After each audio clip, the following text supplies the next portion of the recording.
Welcome to another the neXup podcast. I am your host PT747. Glad to be back with you. Big week, Samsung week. Talked about it last week. How this week gonna be dedicated to Samsung. The Note 10 was unveiled, and I really feel like I want to take advantage of this time to talk about Samsung, where they came from, how they became the powerhouse that they are, and talk about the Note 10 because that is the big news of this week. There's a lot to talk about. Before we get started, let's get through this intro real quick. Again, I am your host, PC747, with the neXup podcast. I started this podcast about back in March. This is something I started a year after starting my blog, as I wanted to build the neXup as a way to reflect me, a person who have started out in technology, being new to it, having some struggles with it, having to get help with it. It started with the iPhone 3GS.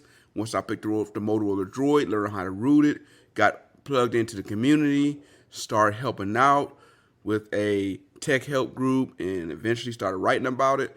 It eventually evolved into the point where I said, I want a place where I can talk tech in a way that is for people like me who, when I first got into tech, again, I didn't understand it. I didn't understand the big words. And I wanted someone who can take all this and break it down for me in a way where I could understand it. And that is my goal, is to take a lot of the things that's going on with technology and keep it simple.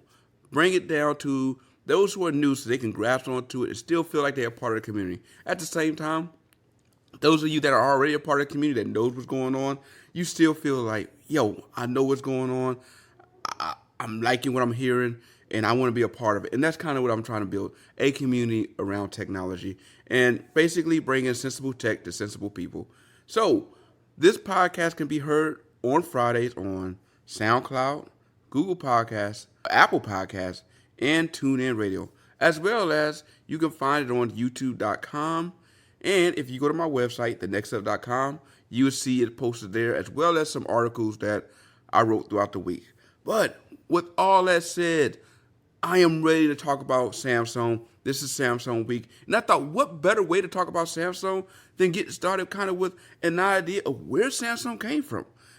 We are so hyped up with Unpack that showed up, what happened Wednesday, and all of the devices that was unveiled, the software that was unveiled. And sometimes we forget where Samsung came from, how big Samsung really is.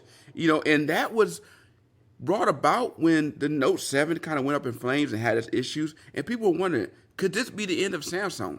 And that was, for me, the first time I realized how big Samsung really was. After seeing that, I'm like, man, this is bigger than what we really realize when it comes to Samsung. So, yeah, let me go ahead and give you a brief history about Samsung, how they came about, and how did we got to where we are now, where we're talking about the Note 10. So, Samsung was originally founded by Lee Yong-chol in Daegu, Korea. He started as a small trading company where he traded dried fish and made noodles in the late 30s. In the early years, the companies would get into sugar refinery and wool, eventually growing to a venture that would separate into, what we know today, the Samsung that we know now, that's on smartphones, computers, TVs, washing machines, refrigerators, as well as the other group that kind of split off from it, which you have Yosong Group and Hankook Tires. In 1968, Samsung decided to start dipping into electronics, making it official with Samsung Electronics starting in 1969. Early in the electronic ages, they basically started off with black and white TVs. In 1974, they would start Samsung Heavy Industries Incorporated. Basically, it was used for building ships. That same year, they will form a chemical company called Samsung Petrochemical. Named top manufacturer of the black and white TVs in the late 70s, they would continue to expand their portfolio by producing microwaves and continuing on into the 80s with Samsung Mobile, where it was founded, thanks to their acquisition of a company. Samsung will continue to grow electronics for their electronics portfolio with AC units, color TVs, PCs, VCRs, cameras and video recorders, as well as dip into the aerospace industry to further diversify their portfolio. Kun-hee Lee would take over for Samsung after Young Chul passed. And basically, Hyun Lee, or Hyun Hee Lee, is the son of Young Cho. 1991, Samsung will begin making smart mobile phones. They will grow to be one of the top manufacturers of memory chips, making the world's first 64M DRAM, basically dynamic random access memory. Basically, the tech that would evolve into the RAM chips that we see now, that we talk about in smartphones and computers today. Samsung, well, they also did more than just smartphones and technology and aerospace. So they had or they still do have a nonprofit or healthcare provider called Samsung Medical Group, which Samsung constantly donates to.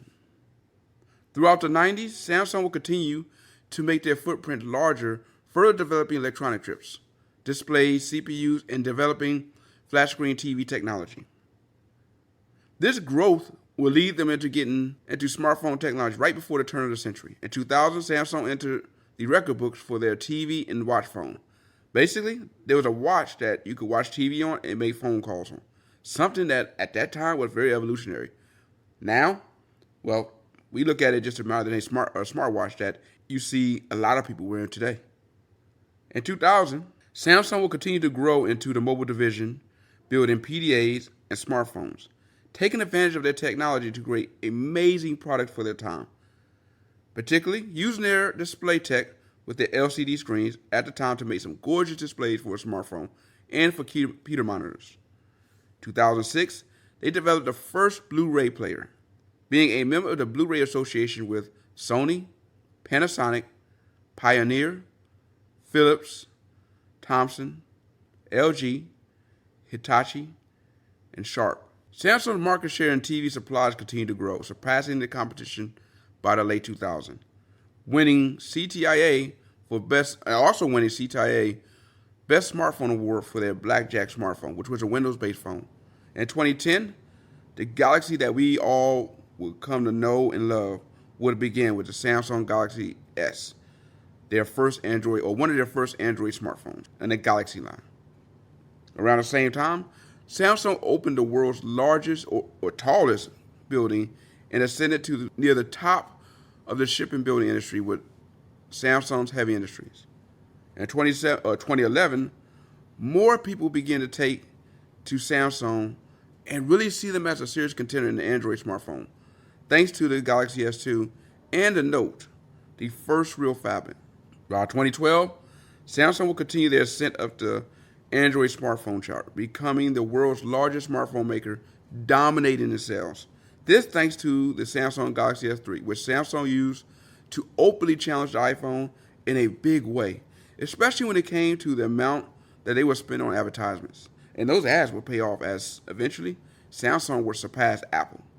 In the same year, Samsung, for all intents and purposes, would overtake the kings of Android, Motorola and HTC at the time, with their much anticipated Galaxy Note 2. The Note phone that got more people on board the Note line and would help shape future smartphones forever. And what we see it now. Look at where we at with the smartphones of today as far as screen size and compare it to the Galaxy Note 2 back then, where it was considered the king for being the phablet for being as large as it is. But today, you look at the screen size and really the size of the Note 2, it would be considered a mid-tier phone, just in screen size alone. So one fact that really stood out to me that, man, I did not know about until I actually started digging into this is in 2012, Samsung would invest $13 billion in their Austin semiconductor plant, which resides in Austin, Texas. Now, this plant has been doing some amazing work in the tech industry, building their 14-nanometer chips, as well as just doing so much. And in fact, I'm going to link a video to a YouTube about this plant. So, yeah, that you guys can kind of get an idea of what's going on, because this kind of reflects something I talked about a couple weeks ago, talking about where American companies will fit as far as smartphones. But as we continue on looking at Samsung and how they continue to grow, Samsung will continue to challenge the smartphone market in innovation, being the first to have a curved edge display on both sides with the Galaxy S6. Water resistance, premium build, innovative hardware, and even software have been instrumental in shaping the market as far as smartphones, including what we're seeing in the modern day iPhones. Despite their setback with the Note 7, Samsung continues to thrive and innovate with one of the latest innovations, the Galaxy Fold, set to release to the public soon. As the landscape of smartphone technology continues to grow and shape, people are looking at Samsung as one of the companies to shape the future of smartphone technology. And as they embark on this challenge of continuing to bring innovative and premium hardware to a market that is starting to rebel to these high-priced smartphones, like other manufacturers, Samsung is trying to figure out how to bring top-of-the-line hardware to this growing and changing marketplace. And as we continue on digging into Samsung and really looking into, just how, not just diverse, but how complex this company has been, and for us mainly with the smartphone market, because that is the main thing that we're talking about, I'm just amazed at, this company is, all the things that this company have their hands into. And as I continue just really being amazed at, how large this company is, it makes sense why they were able to rebound from the Note 7 issues with confidence, understanding, and believing that even with that setback, they could still continue to really put their footprint on the industry in general. Continue to innovate, change, and really shape where we go and where the market goes. I mean, there are a lot of times where we as reviewers and consumers, we compare to the Samsung because they continue to innovate, they continue to change, they continue to do so much when it comes to just hardware and even the software. Even me being critical for them at times for their software, I cannot overlook some of the things they brought to the market that really changed and shaped these smartphones now. And it's making its way into, stock Android. And Google's starting to push it into their ecosystem, into their phones. Samsung really came into the scene in a big way. And to think, the company that we look to for everything when it comes to technology, that is looking to shape 5G technology in the future, having a campus where they have an area that is dedicated, where they have 5G stoplights and are ready to embrace the Internet of Things, the new 5G city, the connected world, the connected city, that they have built and designed technology for AT&T and Verizon, ready to go, ready for this new 5G wave of technology. This company all started with selling dried fish. So from fish to 5G, what an amazing feat for this company. But as we celebrate what Samsung has done, we can't overlook that, Samsung still have some other issues that they got to deal with. There are times that they need to pat themselves on the back, but there are also some stuff that they can continue to get better with. And, I want to go ahead and start talking about some of the things that they're dealing with now. So leading up to the Note 10 event, there were a couple of things they were dealing with. One in particular, the Australia Competitive and Consumer Commission taking Samsung to court over the fact that their water-resistant ads are misleading. For one, it does not take into account the saltwater environments in Australia. And though there's ads showing the people people using their phones in saltwater, the ACC is seeking millions in damages. And basically, we saw all these Samsung ads showing that it can work in underwater, it can handle rain, it can handle all of this. And for Samsung, they said that this phone is pretty much ready to work in Australia. It's good to go. You got consumers in Australia saying, well, you're putting these ads out there. You're saying that it's water resistant, but again, you didn't take into account our environment, all the salt that we have around there. And the salt water is damaging your phones. And you say it's water resistant, but it's not in this environment. Now, Samsung stands by saying that their ratings are legit. It's based on regulatory ratings, and they stand by it. But Australia is saying that, or the ACC or ACCC is basically saying, no, we're We believe that what you put out there was misinformation, and there are a lot of people who are having to deal with the result of that, and they have phones not working because they thought they could use their phone in this environment, in the water, the salt water in this environment, and that's not happening. So, yeah, you guys need to cough up. Now, if they are able to get this to pass and to get a win on this, we're talking about millions of dollars worth of damages. The second challenge for Samsung right now is kind of the decline in sales in the second quarter. Something that they're not the only ones dealing with, that they're sharing with other companies such as Apple with the iPhone and really Google with the Pixel. And a lot of it has to do with, well, people are just not feeling these $1,000 smartphones. And they're rebelling to that. The last pressing issue for right now is the Galaxy Fold, the phone that is supposed to change the way we see smartphones and tablets.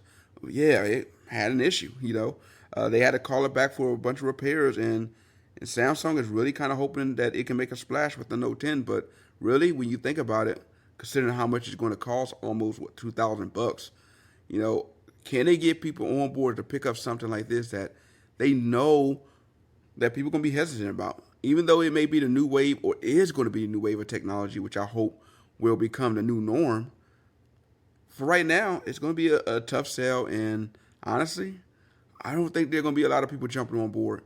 You may have a couple of diehard enthusiasts who may pick it up just because they want to be on the bleeding edge of technology.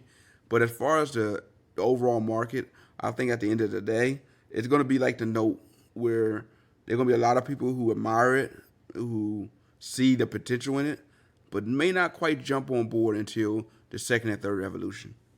So as we lead into this week, 10 years of the Note, the phone that not only changed it all for the way we view phone sizes, but the way we view premium smartphones and innovation. This phone brought to the table every year something that really pushed the envelope when it came to technology. Being the trendsetter, the icon, the pen, the Note.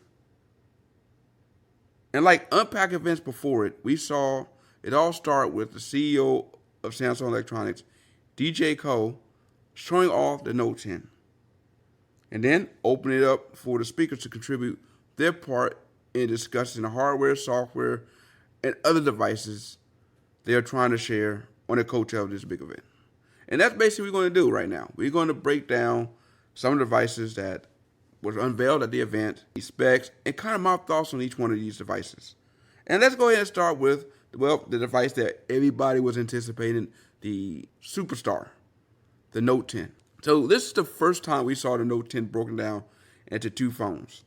The Note 10, which would basically be a cheaper version of the Note, and the Note 10 Plus. Now, critics have been complaining about the Note 10 because they feel like it's a watered-down version of what the Note used to be. And really, some have been dubbing it the Note 10R. So I will kind of jump on my views on that in a second, but let's go ahead and run down the spec sheet real quick. For the Note 10, you're looking on the Snapdragon 855 processor, 256 gigabytes of internal storage with up to a 1 terabyte of external storage available. 35 milliamp hour battery with 3 cameras, wide, ultra wide, and telephoto. And it will start at $950, coming in white, black, blue, and Aura Glow. So basically, what Aura Glow is, which you guys are going to see when you go online and look at the Note 10, when you change the angle of it, depending on how the light reflects on it, the phone almost changes a different color. It's actually a cool look. As far as screen size, it will come in 6.3-inch 1080p display, something that people have been very critical of Samsung for.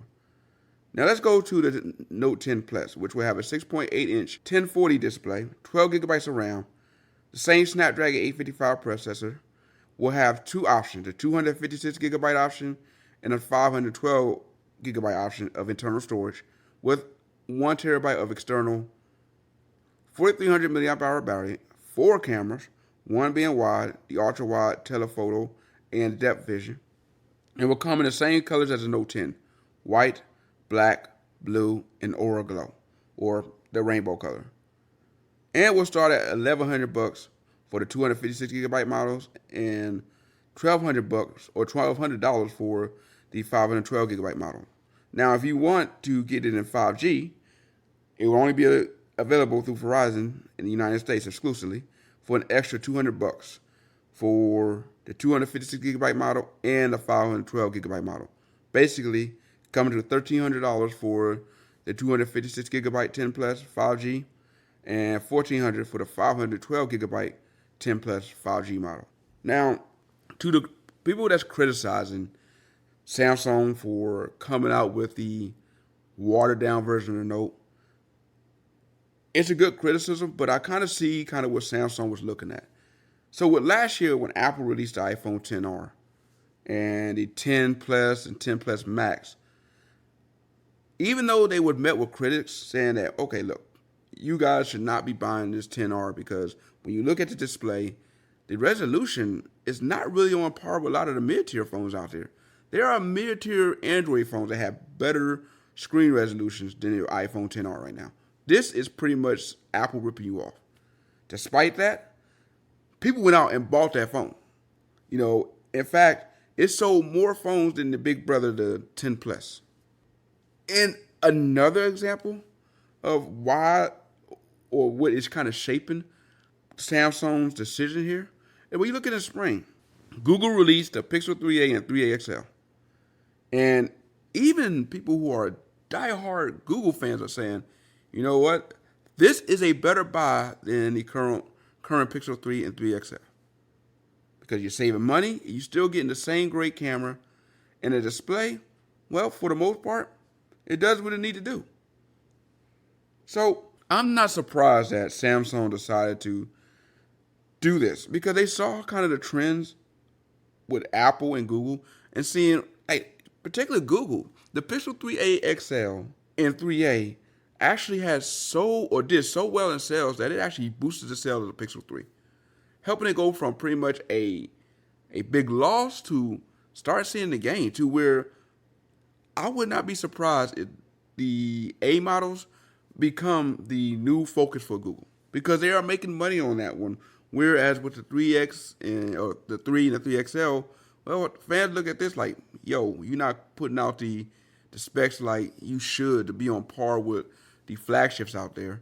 Yo, I'm not feeling this. And it's clear, I've said before, that Google don't seem like they want to get in the battle of having this flagship war or this spec war.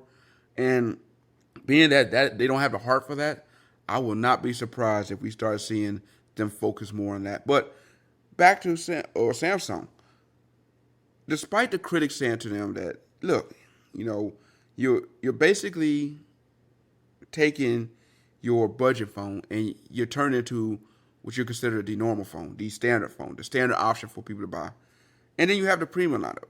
You're not doing what you did with the Galaxy S10 Plus, where you had, or the Galaxy S10, where you had the premium model, the standard model, and a budget model. You basically have a budget model and a premium model. But all you did was take the budget model and put the standard pricing on it. And mainly why people are looking at that? Because of the display. How can you water down the Note 10 when the Note line was considered the standard bearer for what was premium, for what was the top end of hardware for Samsung? And not just Samsung, really smartphones in general. People look forward to that phone because they saw it as a trendsetter for devices, really setting the mark for where smartphones need to get to. And now here you go introducing a phone that, well, for all intents and purposes, it's not doing that. It's really kind of bringing down the measurements and dropping it down to kind of fit, well, your way of selling a phone at a price that you feel will get people to buy. And even with all those critics saying that, at the end of the day, people, I think, are going to buy it. Because, look, as much as we may want to be critics of what Samsung is doing, as phones continue to get more expensive, nerds may care about the specs, but the consumers care about the price tags. And at the end of the day, when your consumer go to Verizon, AT&T, T-Mobile, and they see that phone next to each other in the display, as far as they're concerned, looks pretty decent. They're not having problems really seeing it. It looks gorgeous as far as they're concerned. They're not really caring about the numbers on there. Half of these people can care less about it being more than 1080p. They're not really caring about their phone having quote 8K or 4K displays, even though we're not there yet. They're okay with the 1080p's. For the most part, most people, especially now when you look at where we at with our carriers, you're not able to enjoy the full resolution of your display anyway, especially if you're streaming. Because a lot of your companies like Verizon, AT&T, and even T-Mobile is capping where you're able to stream your data or stream your videos at anyway.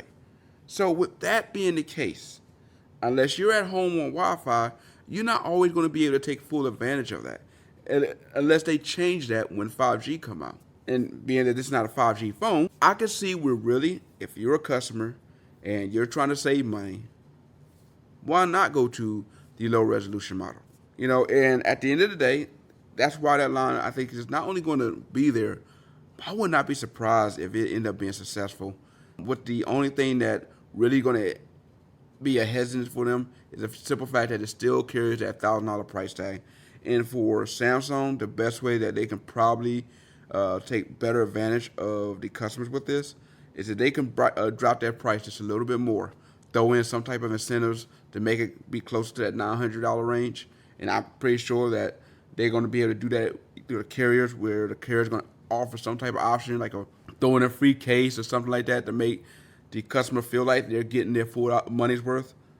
I won't be surprised to see that the Note 10 end up being a top-selling device for them, and people gravitate to it, feel like that, yeah, I got a phone that's not at that $1,000 price point, and I got a Note. At the end of the day, that's what most people care about. Now, the Note was not the only thing they talked about. Let's go down a couple other devices.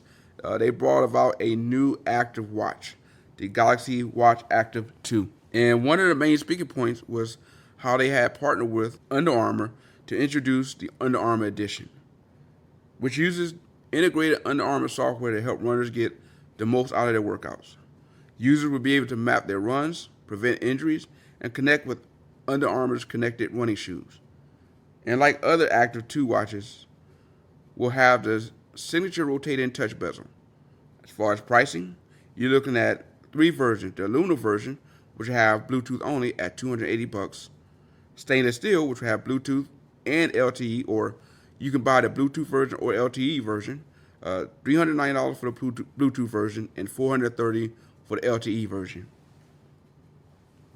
Under Armour Edition will be in Bluetooth only, being at $310. Basically, a sports watch. The another device that was brought out for you fans of the Galaxy Android tablet, you would be able to purchase the Samsung Galaxy Tab S6. Now, some of the same remote Bluetooth features found in the Note 10 S Pen will now be available with the Galaxy Tab S6. This year, the Tab is going to be even lighter and slimmer, weighing 420 grams with 5.7 millimeters thin. DeX is going to be back with an improved DeX 3, providing an even smoother PC-like experience. And it will be available with a dedicated book cover keyboard, which will bring a touchpad, function keys, and provide as a stand. Powering it will be the Snapdragon 855 processor. We'll have a 10.5 Super AMOLED display, ultra-wide camera, and be secured with Samsung's Knox. Starting September 6th, it will be available for $650, and those who pre-order before September 22 or 22nd will be able to get half off of the book cover keyboard case. Another big announcement in the event, Samsung announced a partnership with Microsoft CEO Satya Nadella explaining the partnership. And basically, there will be cross-device communication that will allow the Note 10 and your PC to share information. Users will be able to read text, make phone calls, which will be coming soon, look at pictures and videos, and navigate through their Note 10 all via their PC.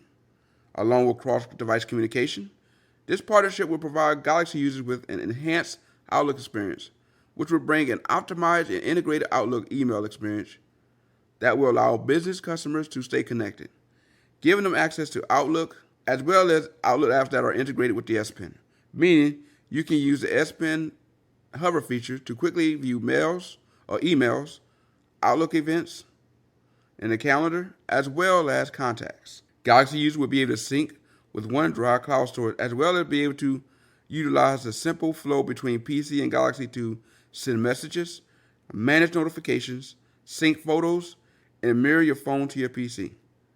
Samsung's partnership with Microsoft will allow both the Note and Galaxy to be even more attractive choice for business customers. And this partnership with Microsoft did not end with the Note 10. As you all know, there had to be some hardware to talk about. And this hardware in particular, the Samsung Galaxy Book S, a lightweight PC designed to stay connected to LTE, having the ability with ultra-fast gigabit LTE, powered with a Snapdragon 8CX chip, Qualcomm chipset that's specifically designed for laptops, allowing for 80% better graphics performance, 40% greater CPU performance, and added memory bandwidth over the Galaxy Book 2. All this without the noise of a fan. Battery performance should last you all day with 23 hours of continuous video playback. As far as storage, you're looking at the ability to add up to 1 terabyte of external storage. Your speakers will be AKG speakers with Dolby Atmos. And this will be running Windows Microsoft 10. As far as availability, it will be available in the fall through Verizon and Samsung in both gold and gray. So for me, my favorite thing about the event, or favorite thing they put out there, was utilizing the Samsung Note 10 Plus depth vision camera to capture a live image. So basically what they did was they had a teddy bear that they have out there, and they were able to capture it, walking around and capturing every angle of it, and upload it into the software. And it took that bear and put it into like an augmented reality program. And that program allowed that bear to mimic movements of the person that they were capturing, and it opened up some like some playful things, such as having the bear dance with the person in the background and doing all kinds of other stuff. Now, I know this is a gimmick, but I got a feeling that this gimmick is going to catch on, especially for people just wanting to have something to play with. Kind of like the with the Pixel phone, when you had the Iron Man or the Avengers, and the ability to add them in the camera shot, which I played around with that when I first played. It had the Pixel 3, so I can really see this catching on. Now, for me overall, when it comes to Samsung and what they presented in their presentation, the kind of the variety of the hardware and software experiences that they have out there that they know will boost their portfolio, and just the newly formed partnerships that will allow them to really see them compete with Apple, especially with business customers, it makes sense. And I think overall, you kind of see the vision of what they're trying to go with Galaxy, where they're going with trying to make it, the phone that will get people to jump on board, but they just not see it as being only a phone or something for play, but it being like a tool, like something that you must have, almost like a computer. And I think it will help them be able to further sell to these customers the price point that you're not just getting a phone, you're getting a computer, you're getting experience, you're getting something to do business with, you're getting something that's going to allow you to get work done. And we're going to give that to you and provide a better work experience than you are going to be able to get on any other phone platform. And this is done because of the partnerships that we have formed, especially with Microsoft, with a lot of companies having Microsoft products, PCs and stuff at their offices. It makes sense for Samsung to partner with Google, to partner with Microsoft, and really for Microsoft to partner with Samsung. Because, yes, as far as Microsoft, they were not able to really do the job they wanted to as far as, getting their foot in the mobile landscape. They kind of kept falling on their faces with that, and they were looking for another way to get back into it. And what better way to do that than to partner with the top manufacturer of smartphones, that being Samsung.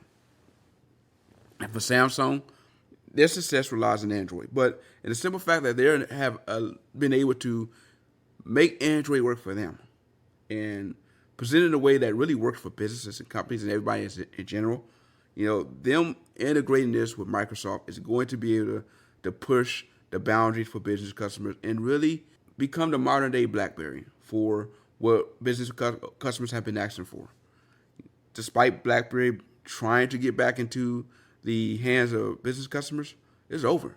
No one's going to ever go back to a BlackBerry again. They just don't have the ability to do what a Samsung has been able to do. And now with this partnership, there's going to be probably no other company business is going to want to look forward to or look to other than Samsung, because of the simple fact that it is going to be designed to get work done and help people do what they are wanting to do.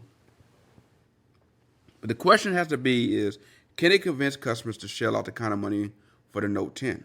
And while you have the Note 10 out there, what would make them decide to pick this up over the Galaxy S10 Plus? Especially now, they're likely going to be able to get at a cheaper price. Will Samsung be able to leverage their partnership with Microsoft to finally become the company that business customers look to? And are they going to be able to convince more companies to adopt Samsung or Galaxy over the iPhone? You got to think right now with people kind of pushing back on these $1,000 smartphones and Apple and Google kind of seeing the trends here with their decisions to put out cheaper versions of their phone. Will Samsung be able to do the same and convince customers that they should be able to still jump on the Note 10? Despite people out there, the experts screaming, these guys are pulling a switcheroo, putting a budget phone in place of a standard phone and watering down the Note line. At the end of the day, who are the customers going to listen to? Are they going to listen to the experts? Or at the end of the day, are they going to follow their wallet? Are they going to go in the store and say, this don't look that bad. Just do the exact same thing as the other 10 Note over there. I'm okay with it. I'm walking out. I'm game. And with the Galaxy Fold on the horizon, set to be released, we may indeed see Samsung yet again shape the future of technology. At the end of the day, when it comes to the smartphone landscape and what Samsung has been able to do over the years, the phones they put out there, the trends they set, bringing water resistance, changing the way we view our phones, the way we expect our phones to be presented to us. This is a company that kind of changed it all for a lot of industries. The Note line is still considered the top dog when it comes to smartphone. And here we are 10 years with the Note, the phone that people criticize as being too big. Apple criticized as being, not just Apple fans criticize as being just out of this world, just unreasonable. And yet here we are now, looking at it and looking at how they shaped the iPhone to become the iPhone 10 Max and now the 11 Max that is about to be unveiled soon. Samsung has done an excellent job over the years. Despite its critics criticizing some of the moves they made in the past, the decisions they embarked, even the challenge they had with failures such as the Note 7. This company continues to keep chugging along, keep using innovation and their tools to further not only inspire the market, but change the market. Bringing out something that others couldn't even imagine in a smartphone. Critics at times complain, why would you need this in a smartphone? Who needs this amount of RAM in a smartphone? Why do you need this type of cooling in a smartphone? Who cares about that? Yet, Samsung brought it to the market at a price that even though people criticize, the market adopted. And it further changed where we are at with smartphones now. And for that, I continue to applaud Samsung for what they continue to do every year. And I am a big proponent of seeing Samsung continue to grow, continue to do what they're doing. And I am a fan of just everything I see out of them. You know, watching a YouTube video, kind of seeing seeing what goes on as far as on Samsung's campuses, how they go about their day developing new software, how the manufacturing is taking shape, even them learning from their mistakes, even from the Note 7 to better manufacture phones in the future. I remember the slogan, the next big thing is already here. And that is so true. Whether or not I decide to pick up the Note 10 as my daily driver, I will say this. When it comes to the Samsung in general, especially with their Galaxy line, they continue to do so much in this industry and in this landscape. And for that, I think they continue or have earned to be top dog in this industry and to challenge others to supplant them, especially in the Android ecosystem. And since their rise to the top, arguably after the Note 2, others have come close, but none have been able to unseat them. The question remains, will there be a smartphone company or manufacturer that can do that? Can Google do it? Or will Samsung continue to remain top dog, trendsetter, innovator, the next big thing?